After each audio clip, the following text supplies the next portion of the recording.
آئیے اب سلطان صلاح الدین ایوبی کی کہانی بھی سنتے ہیں۔ اسلام کا مجاہد اعظم، یہ حلال اور صلیب کی جنگوں کا ہیرو، اور جس پہ امت اسلامیہ کو آج بھی ناز ہے، اور آج صدیاں گزرنے کے بعد یہ سینوں میں دل کی طرح دھڑکتا ہے۔ سلطان ایوبی کا نام آج بھی دلوں پہ نقش ہے، اور اس کا نام سن کے مردہ جانوں کے اندر بھی زندگی کی حرارت پیدا ہو جاتی ہے۔ اس کے زمانے میں ریجینالڈ بدبخت ایک انگلستان کے شہزادے نے حاجیوں کے قافلے کو روک لیا اور ان کا سامان لوٹ لیا۔ انہوں نے کہا ہم حج پہ جا رہے ہیں، تو نے ہمارا سامان لوٹ لیا، ہمیں جانے دے۔ تو اس نے دریدہ دہنی کرتے ہوئے کہا بلاؤ اپنے نبی محمد کو جو تمہاری جان چھڑائے۔ بس سلطان صلاح الدین ایوبی تک یہ بات پہنچی تو میں نے تاریخ میں پڑھا کہ وہ دانت پیستا تھا، اس کی آنکھوں میں خون اتر آیا، اور اس میں کھڑے کھڑے قسم کھائی کہ جب تک اس ظالم کو کیفر کردار تک نہیں پہنچاؤں گا چین کی نیند نہیں سوؤں گا۔ پھر پونے دو سال کا عرصہ آپ سلطان صلاح الدین ایوبی کی زندگی دیکھیں، جنگی مہموں کو ترتیب دیتا رہا، دن رات اس نے ایک کر دی، نیند قریب نہ آنے دی۔ جب نیند بہت زیادہ تنگ کر دی تو پھر وہ خیمے کی چوب کے ساتھ ٹیک لگا کے کھڑے ہو کر کے اپنی آنکھوں کی آگ بجھا لیتا، اور پونے دو سال کا عرصہ اس نے چارپائی پہ لیٹ کے نہیں دیکھا۔ پھر وہ لمحے آئے کہ اللہ نے اس کی مراد پوری کی۔ انگلستان کے شہزادے لائن میں کھڑے تھے، اس نے شاہ گاما کو اپنی کرسی دی اور ساتھ کہا ہم جس کو کرسی دیتے اسے امان دیتے۔ پھر اس نے اس کے جو نائٹس تھے ان کو آپ خورب دیے، ان میں پانی دیا، کہا جس کو ہم پانی دیتے ہیں اس کو امان دیتے ہیں۔ پھر جب ریجینالڈ کی باری آئی تو بادشاہ کی رگیں پھول گئی غصے سے، اس نے تلوار نیام سے باہر نکالی اور اس کی چھاتی پہ چڑھ کے اس کی گردن پہ تلوار رکھ کے اس کے ٹکڑے کرتے ہوئے کہا او کتے، تو نے کہا تھا بلاؤ اپنے نبی محمد کو، محمد عربی نے اپنا نوکر بھیج دیا ہے۔ اور اس طرح اس ریجینالڈ کتے کے دو ٹکڑے کر کے رکھ دیے۔ یہ ہماری تاریخ ہے، یہ روشن تاریخ ہے۔ ہمارے اسلاف، ہمارے بزرگ اس دور کے شہنشاہ، اس دور کے بادشاہ اتنی جرأت اور اتنی عظیمت رکھا کرتے تھے، اور آج ہماری کمزوریاں نے دشمنوں کو دلیر کر دیے۔ کبھی ایسا بھی اندھیر آیا تھا کہ سرے عام یوں توہین اور تنقیص ہوتی ہو پیغمبر حسن اور پیغمبر جمال کی، اور پھر 1 ارب 40 کروڑ انسان دنیا کے اوپر بستے ہوں۔ یہ بھی زمانے نے دن دیکھنے تھے تو امت مسلمہ کی موت واقعہ ہو جائے اگر حضور علیہ السلام کی توہین باقی رہتی ہے۔ اس لیے امت کو پوری قوت کے ساتھ کھڑا ہونا ہے اور اپنے نبی علیہ السلام کی توہین کا بدلہ لینا ہے، اور یہ ممکن نہیں ہے جب تک جو ہے وہ ہم پوری دنیا کے اوپر غالب نہ ہوں۔ اللہ تعالیٰ امت کو وہ دن نصیب فرمائے کہ امت کا غلبہ اللہ تعالیٰ نصیب فرمائے۔ اس وقت ہمارا المیہ یہ ہے کہ ہمارے پاس عالم لیڈر کوئی نہیں ہے، عوام کے جذبے یقیناً دیکھنے کے۔ سیریا کے بچوں کو میں نے دیکھا کہ وہ چھوٹے چھوٹے بچے، انہوں نے ہاتھوں میں کتبہ پکڑا ہوا، اور میں اس منظر کو دیکھ کر کے کتنی دیر تک سکتے میں رہا۔ اس کے اوپر لکھا ہوا تھا اقتلونا ولا تسبوا لنبینا، ہمارے ٹکڑے کر دو لیکن ہمارے نبی کو گالی نہ دو۔ ان بچوں کے درد کی کہانی کلیجے چیر رہی تھی۔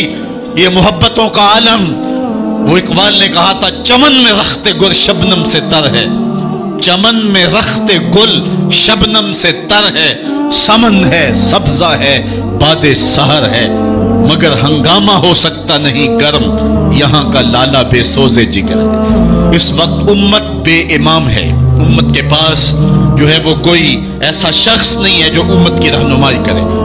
ملک بھی خالی ہیں اور عالمی لیول پہ بھی ہم کسی امام سے محروم ہیں۔ اللہ نے وہ دن نصیب کرنے ہیں، ہم صفے سیدھی کریں، بس ہمارا کام اتنا ہے۔ صفے سیدھی کریں گے تو امام بھی اللہ بھیج ہی دے گا، اور وہ وقت آئے گا کہ اس کے جھنڈے نیچے ہم کھڑے ہوں گے۔ اور ہم نے تاریخ میں پڑھا ہے، کتب صحاح میں موجود ہے، بخاری اور باقی کتابیں اٹھائیں، ہمیں اس وقت کی بشارت دی گئی ہے کہ جب اساکر اسلام ترتیب پائیں گے اور پھر امام بھی آ جائے گا، اور پھر امت مسلمہ وہ بانکپن پائے گی کہ صحیح حدیث میں آتا ہے کہ اگر کوئی یہودی کسی پتھر کے پیچھے یا درخت کے پیچھے چھپ کر کے پناہ مانگنا چاہے گا تو وہ پتھر مسلمانوں مجاہدوں کو بول کر کے کہے گا ادھر آ، یہ ظالم میرے پیچھے چھپا ہوا ہے۔ وہ دن بھی اللہ تعالیٰ نے ہمیں دکھانے ہیں، اور پوری امت کے اوپر جھنڈا جھولے گا تو آمنہ کے لال کا ہی جھولے گا انشاءاللہ۔ آ ملیں گے سینہ چاکانے چمن سے سینہ چاک، بس میں گل کی ہم نفس باد صبا ہو جائے گی، شبنم افشانی پیدا کرے گی میری سوز و ساز، اس چمن کی ہر کلی درداش نہ ہو جائے گی، آسمان سحر کے نور سے ہوگا آئینہ پوش، ظلمت رات کی سیما پا ہو جائے گی، شب گریزاں ہوگی آخر جلوہ خورشید سے، یہ چمن معمور ہوگا نغمہ توحید سے۔ وہ وقت انشاءاللہ آنے والا ہے، بس ہمارا کام صفیں سیدھی کرنی ہے اور صفوں کو ترتیب دینا ہے، اپنے جذبوں کو مرنے نہیں دینا ہے، اور یہ جذبے اپنی نسلوں میں بھی منتقل کرنے ہیں، اور اپنی نسلوں کو بٹھا کر کے حضور کی عظمت کی کہانی پڑھا کے جانا ہے۔ میں نے سیریا کے ان بچوں کو دیکھا تو میں اپنے بچوں کو بٹھا لیا، میں نے کہا بیٹے پوری دنیا کے اوپر حضور کی ناموس پہ حملہ ہے، بتاؤ ہم کیا کریں گے؟ تو میرا 5 سال کا بچہ ہے، مجھے حمزہ کہنے لگا کہ ابو یہ جو تلوار آپ نے لٹکا کے رکھی ہے بیٹھک میں، اس کے میں پیچ خود کھول سکتا ہوں، اور یہ میرے ہاتھ میں دے، ان ظالموں کو میں کاٹوں گا۔ میں نے کہا بیٹے مجھے یہی تجھ سے توقع تھی، اس لیے کہ تیرے جسم کے اندر خواجہ دین محمد مصطفی کی غیرت کا خون دوڑ رہا ہے، اور انشاءاللہ یہ ہماری نسلیں اٹھیں گی اور اسلام کے غلبے کا خواب ہم شرمندہ تعبیر کریں گے انشاءاللہ۔ تو اپنے بچوں کو بٹھائیں اور ان کو بتائیں اور ان کو حب رسول کے جام پلائیں، ان کے اندر محبت رسول انڈھیل دیں اور ان کے سینے کے اندر یہ حرارت پیدا کر دیں، اور وہ امت کے لیے اور نام محمد کے لیے ہر قربانی دینے کے لیے آمادہ ہو جائیں۔ انشاءاللہ وہ وقت دور نہیں ہے جب پوری دنیا کے اوپر اسلام کا جھنڈا جھولتا ہوا نظر آئے گا۔ ہم نے اپنے جذبوں کو بہر صورت بیدار رکھنا ہے، اور اگر انہوں نے توہین کی زبان کھولی ہے تو کروڑوں انسان حضور کی مدح میں زبانیں کھول لیں، صبح و شام وظیفہ درود و سلام کا لبوں پہ جاری کر لیں، اور حضور کے نام کا جھنڈا اٹھائیں۔ یہ گلیوں میں، یہ چوکوں میں، یہ بازاروں میں یہ احتجاج، یہ تو ایک معمولی کیفیت ہے، ہم تو اس سے آگے بھی اگر ہم بے بس ہیں، کر کچھ نہیں سکتے۔ سچی بات ہے، ہمارے اندر جو جذبوں کی کائنات ہے ان کو کچا چبا جائیں، کہ جنہوں نے میرے آقا حضور نبی رحمت کی توہین اور تنقیص کی ہے، اس لیے جو ہم سے بن پڑا، جو ہم سے ہو سکا، ہم نے وہ ضرور کرنا ہے۔ وہ کیا کہا تھا سودا نے کہ مجنو لیلا سے بازی نہ لے سکا پر سر تو دے سکا، کس منہ سے کرتے ہو دعویٰ عشق سودا، تم سے تو یہ بھی نہ ہو سکا۔ ہم نے دیکھنا ہے کہ ہم کیا کرتے ہیں، اس حوالے سے ہمارے جذبات کیا ہیں۔ مجھے یاد آئی آج امارہ، سارا دن آج امارہ کی کہانیاں میرے ذہن میں گردش کرتی ہیں۔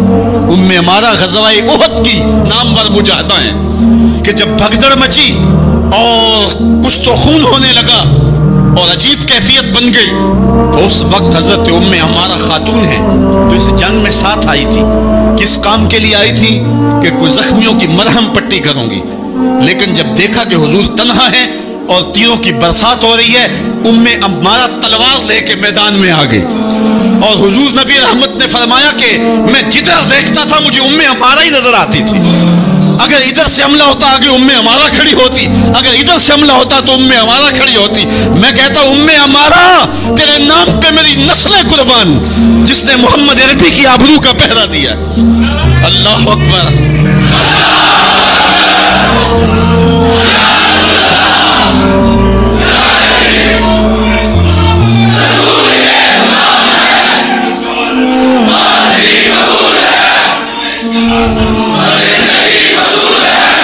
تمہارے جذبے سچے ہیں انشاءاللہ، شاید مغرب کو بھول ہو گئی ہے، یہاں ایک ایک بچہ غازی علم الدین ہے، ایک ایک بچہ عمر چیمہ ہے، یہ سعادت مندیوں کا سفر ہے۔ یہ مغرب کو بھول ہو گئی ہے، اس نے کس قوم کو چھیڑا ہے؟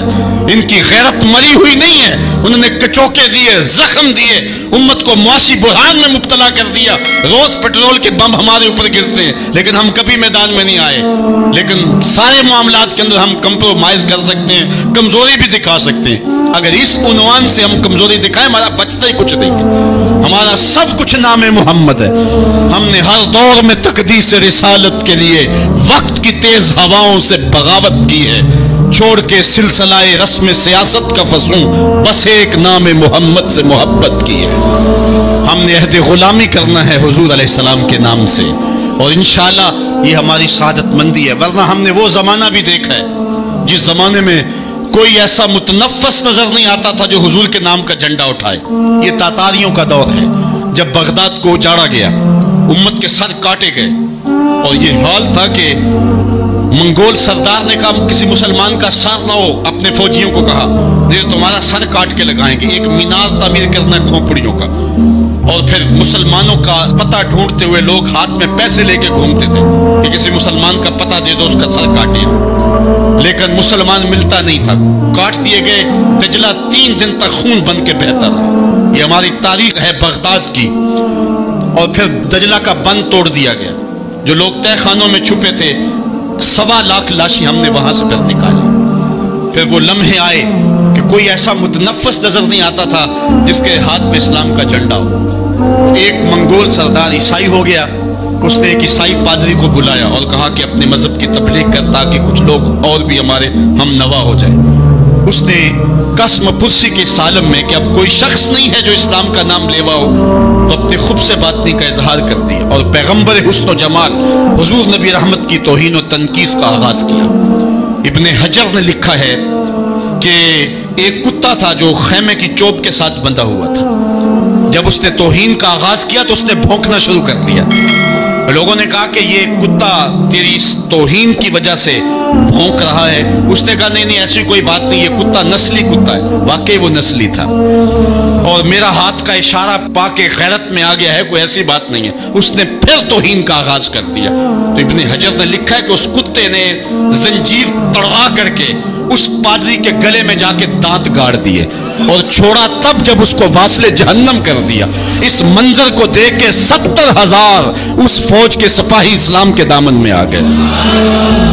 اقبال نے اسی موقع پہ کہا تھا تو نہ مٹ جائے گا ایران کے مٹ جانے سے، نشائے میں کو غرض نہیں پیمانے سے، ہے عیاں یورش تاتار کے افسانے سے، پاسباں کعبے کو مل گئے صنم خانے سے۔ اللہ اپنے نبی کی آبرو کی یوں بھی حفاظت کرنا جانتا ہے۔ کون جانتا تھا کہ عامر چیمہ یہ کام سر انجام دے گا؟ وہ تو ٹیکسٹائل کی ڈگری لینے گیا تھا، لیکن غلامی رسول کی سند لے کے پلٹا۔ میں نے غازی کے جنازے میں شرکت کی ہے، آپ نیٹ پہ جائیں اور وہاں اس کے جنازے کی تصویر دیکھیں، یا کہیں تصویر آپ کو میسر ہو۔ جنازہ لوگوں کی انگلیوں پہ، بھاری تابوت اور اس کے اندر اس کا جسد اطہر، لیکن ہاتھوں پہ نہیں ہے، آپ کو انگلیوں کے پوروں پہ نظر آئے گا۔ اور ایسے مناظر بھی دیکھنے والوں نے دیکھے کہ رش کی وجہ سے لوگ نیچے سے ہٹ بھی جاتے اور وہ پھر بھی ہواؤں میں تیرتا رہتا۔ آپ جا کے دیکھ لیں، میں کوئی ہوا میں بات نہیں کر رہا، بالکل انگلیوں کے پورے پہ میں خود شامل تھا، اور میری سمجھ میں اس وقت بات نہیں آتی تھی کہ یہ کیا ماجرا ہے، اتنا بھاری صندوق اور انگلیوں کے پوروں پہ۔ پھر ایک دن حضرت سعد بن معاذ کی کہانیاں پڑھ رہا تھا کہ ان کا جنازہ بڑا ہلکا تھا، تو پوچھا گیا تو فرمایا کہ سعد کے جنازے کو صرف انسان ہی جو ہے وہ کندھا نہیں دے رہے، فرشتے بھی کندھا دے رہے ہیں۔ غازی کا جنازہ ایسے ہوا میں تیرتا تھا جس طرح پانی پہ کشتی تیرتی ہے۔ میں نے خود غازی کی قبر کی پائنتی پہ ایک سید زادے کو روتے دیکھا، اور وہ کہہ کیا رہا تھا، ربا میں تینوں یہ نہیں کہندا مینوں عامر چیمہ بنا دے، میں کہنا دے قدماں دی مٹی ہی بنا دے۔ یہ سعادت مندی کی موت ہے، یہ خوش نصیب لوگوں کی زندگی ہے، اور مسلمان اس کو اعزاز سمجھتا ہے۔ اس پورے حال میں کوئی ایک شخص بھی نہیں ہوگا کہ جس کے دل میں یہ آرزو نہ ہو کہ میں حضور کے نام پہ قربان ہو جاؤں۔ ایک ایک شخص کے سینے کے اندر، میں سمجھتا ہوں میرا ہی سینہ ہے، لیکن نہیں، ہر شخص کا سینہ یہی ہے، اور ہر شخص کے اندر کے جذبات یہ ہیں، یار یہ دھڑا کیا ہے زندگی میں حضور کے بغیر؟ سب کچھ حضور ہی ہیں، اور ہماری زندگی کا سب سے قیمتی اثاثہ حضور کی ذات ستودہ صفات ہے۔ آپ کو جمعۃ المبارک کو جو کال دی گئی اس میں بھرپور شامل ہوں، جہاں جہاں سے آئے ہیں وہاں جو جلوس ہو بھرپور شامل ہوں، لوگوں کو ترغیب دیں، اور اس کو جو ہے وہ بہت بڑے سائز کے اندر جلوسوں کو منعقد کرے تاکہ مغرب کو پیغام جائے کہ یہ تھکے ہوئے، ماندے ہوئے، ہارے ہوئے، یہ جو ہے وہ معاشی بحرانوں کے پسے ہوئے لوگ جب بھی اپنے من کا سودا کرتے ہیں تو